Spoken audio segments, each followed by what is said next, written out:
Zion.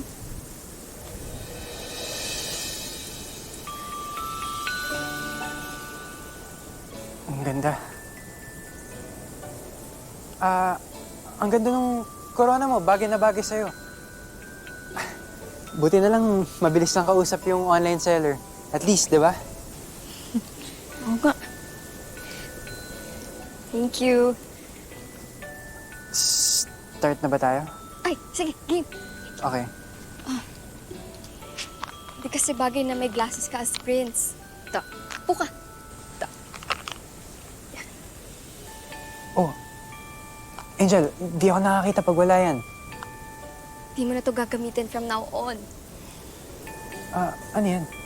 Naalala mo nung nag-chat ako sa'yo nung isang gabi? Kung ano yung grade ng mata mo? Binili ko para sa'yo. Para sa akin? Oo.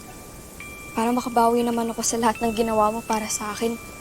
Alam mo, sa dati kong school, wala akong masyadong friends kasi nerd daw ako. Alam mo, ikaw pa lang yung ganito naging ka-close sa akin. Ay, tingin ka sa taas. Yan. Oh, see? Mas bagay sa'yo. Mas cute ka. Mas cute? Cute enough. Para mapansin ka ni Charm. Ay, di ba balak mo na ayayin siya sa concert ng si Club? Total, nasa iyo pa naman yung tickets. Hindi naman na kinuha ni Mr. Moon eh.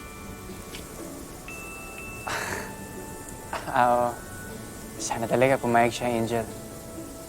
Papayag yun for sure. Thank you talaga.